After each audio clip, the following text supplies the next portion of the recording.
नमस्कार मित्रांनो, इन्व्हेस्टमेंट माहिती यूट्यूब चॅनलवर तुमच्या सगळ्यांचे स्वागत आहे. तर मित्रांनो, आजच्या व्हिडिओमध्ये आपण मल्टिपल शेअरच्या लेटेस्ट अपडेट आणि लेटेस्ट न्यूजबद्दल बोलणार आहोत. तर चला व्हिडिओ स्टार्ट करूया. तर सगळ्यात पहिले बोलूया शिलचर टेक्नॉलॉजीज लिमिटेडबद्दल. तर मित्रांनो, या कंपनीने आपल्या फायनान्शियल इयर 2025च्या क्वार्टर 4चा रिझल्ट डिस्क्लोज केला आहे. तर मित्रांनो, या कंपनीचा रेव्हेन्यू इयर ऑन इयर बेसिसवर 105 कोटी रुपयांनी वाढून या क्वार्टर 4मध्ये आला आहे 232 कोटी रुपये आणि या कंपनीचा रेव्हेन्यू क्वार्टर ऑन क्वार्टर बेसिसवर 154 कोटी रुपयांनी वाढून या क्वार्टर 4मध्ये आला आहे 232 कोटी रुपये. आणि मित्रांनो, शिलचर टेक्नॉलॉजीज लिमिटेडचा net profit year on year बेसिसवर 25 कोटी रुपयांनी वाढून या क्वार्टर 4मध्ये आला आहे 55 कोटी रुपये आणि या कंपनीचा net profit quarter on quarter बेसिसवर 35 कोटी रुपयांनी वाढून या क्वार्टर 4मध्ये आला आहे 55 कोटी रुपये. आणि मित्रांनो, एवढंच नाही तर शिलचर टेक्नॉलॉजीज लिमिटेडने 12.5 रुपयाचा फायनल डिव्हिडंडसुद्धा अनाऊन्स केला आहे. आणि मित्रांनो, त्याचसोबत शिलचर टेक्नॉलॉजीज लिमिटेडने 2:1च्या रेशोमध्ये बोनस शेअरसुद्धा अनाऊन्स केला आहे. 2:1च्या रेशोमध्ये बोनस शेअर म्हणजे प्रत्येकी 2 इक्विटी शेअरवर एक बोनस शेअर मिळेल, म्हणजे 2 शेअरवर एक बोनस शेअर मिळेल, म्हणजे 2 शेअरचे 3 शेअर होऊन जाईल. आणि मित्रांनो, शिलचर टेक्नॉलॉजीज लिमिटेडचा रेव्हेन्यू क्वार्टर ऑन क्वार्टर बेसिसवर म्हणा किंवा इयर ऑन इयर बेसिसवर म्हणा इन्क्रीज झाला आहे. तसेच शिलचर टेक्नॉलॉजीज लिमिटेडचा नेट प्रॉफिटसुद्धा इयर ऑन इयर बेसिसवर आणि क्वार्टर ऑन क्वार्टर बेसिसवर इन्क्रीज झाला आहे. आणि मित्रांनो, त्याचसोबत शिलचर टेक्नॉलॉजीज लिमिटेडने डिव्हिडंड आणि बोनस शेअरसुद्धा अनाऊन्स केला आहे. आणि मित्रांनो, याच अपडेटचा इम्पॅक्ट आज आपल्याला शिलचर टेक्नॉलॉजीज लिमिटेडच्या शेअरवर आज आपल्याला पाहायला मिळाला आहे. चला आता बोलूया एच जी इन्फ्रा इंजिनिअरिंग लिमिटेडबद्दल. तर मित्रांनो, H G Infra Engineering Limited wins 300 megawatt battery storage project from Gujarat Urja Vikas निगम. तर मित्रांनो, एच जी इन्फ्रा इंजिनिअरिंग लिमिटेडला गुजरात ऊर्जा विकास निगमकडून 300 मेगावॅटचा बॅटरी स्टोरेज प्रोजेक्ट मिळाला आहे. चला आता बोलूया अर्काडे डेव्हलपर्स लिमिटेडबद्दल. तर मित्रांनो, Arkade Developers Limited pre sales rise 20% to ₹773 crore in financial year 2025. Collections up 21%.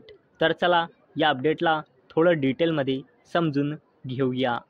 तर मित्रांनो, अर्काडे डेव्हलपर्स लिमिटेडने आपल्या बिझनेसचा डेटा डिस्क्लोज केला आहे.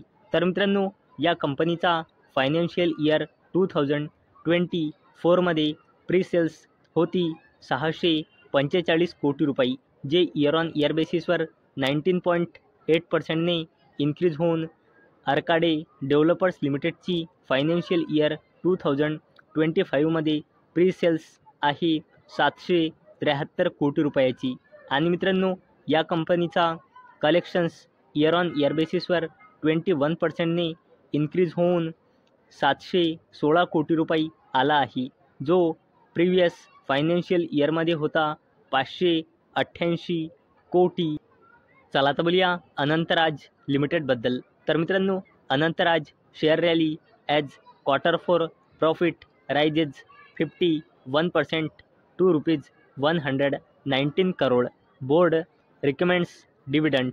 तर चला या अपडेटला थोडं डिटेलमध्ये समजून घेऊया.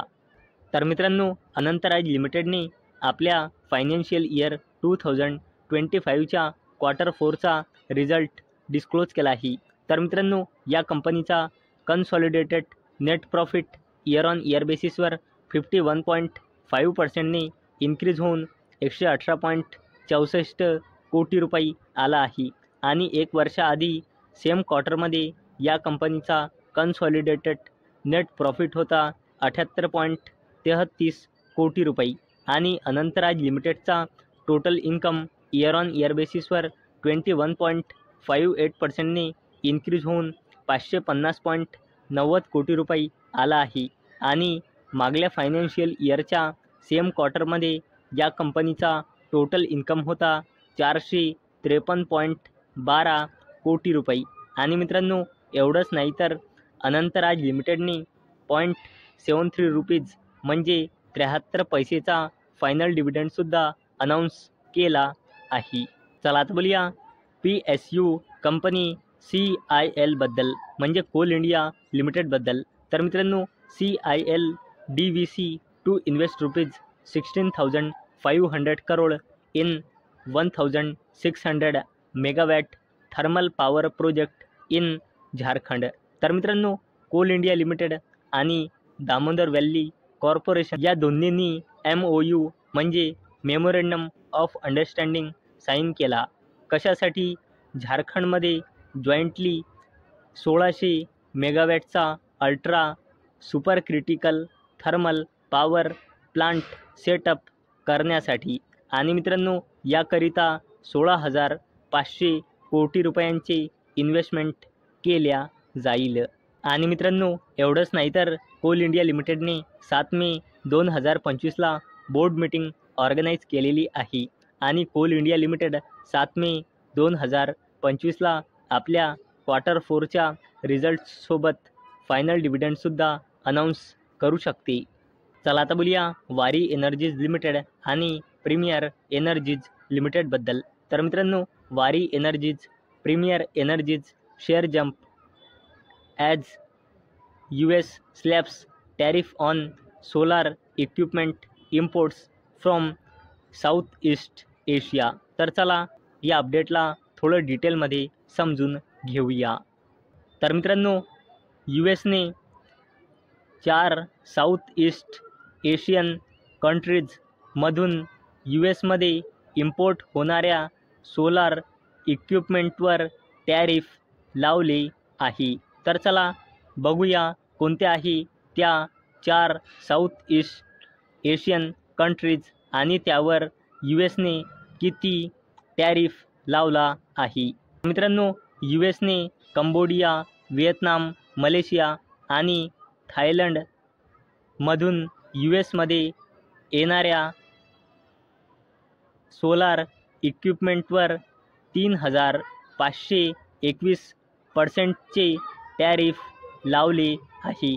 आणि मित्रांनो याच अपडेटमुळे आज प्रीमियर एनर्जीज लिमिटेड आणि वारी एनर्जीज लिमिटेडच्या शेअर प्राईजमध्ये आपल्याला चांगला परफॉर्मन्स पाहायला मिळाला आहे। कारण मित्रांनो या दोन कंपन्यासुद्धा सोलार इक्विपमेंटमध्ये काम करतात आणि अशी अपेक्षा आहे की यामुळे या दोन कंपन्यांना बेनिफिट मिळू शकतो। चला आता बोलूया टाटा ग्रुपच्या जबरदस्त कंपनीबद्दल जिचे नाव आहे टायटन कंपनी लिमिटेड। तर मित्रांनो टायटन कंपनी लिमिटेडने थर्सडे 8 मे 2025ला बोर्ड मीटिंग ऑर्गनाईज केलेली आहे। आणि टायटन कंपनी लिमिटेड 8 मे 2025ला आपल्या फायनान्शियल इयर 2025चा क्वार्टर 4चा रिझल्ट डिस्क्लोज करू शकते। आणि मित्रांनो त्याचसोबत टाटा ग्रुपची जबरदस्त company Titan company limited 8 May 2025ला डिव्हिडंडसुद्धा अनाऊन्स करू शकते। चला आता बोलूया अडानी ग्रुपच्या जबरदस्त कंपनीबद्दल जिचे नाव आहे अडानी एंटरप्राइजेस लिमिटेड। तर मित्रांनो अडानी प्लान्स ₹10,000 कोटी township near Navi Mumbai airport. तर मित्रांनो अडानी नवी मुंबई एअरपोर्ट जवळ 10,000 कोटी रुपयाच्या टाउनशिपचा प्लान बनवत आहे। आणि मित्रांनो या अपडेटमुळे तुम्ही अडानी एंटरप्राइजेस लिमिटेडला स्टडी करू शकता। तर मित्रांनो मला अपेक्षा आहे हा व्हिडिओ तुम्हाला इन्फॉर्मेटिव्ह वाटला असेल। तर मित्रांनो जर तुम्हाला हा व्हिडिओ आवडला असेल तर या व्हिडिओला लाईक करा आणि चॅनलला सबस्क्राईब करा। आणि मित्रांनो हा व्हिडिओ फक्त आणि फक्त एज्युकेशन पर्पजसाठी बनवलेला आहे। माझ्याकडून काहीही रेकमेंडेशन नाही की तुम्ही या स्टॉक्सना बाय करा, सेल करा किंवा होल्ड करा। तर चला भेटूया नेक्स्ट व्हिडिओमध्ये. तोपर्यंत टाटा, बाय बाय.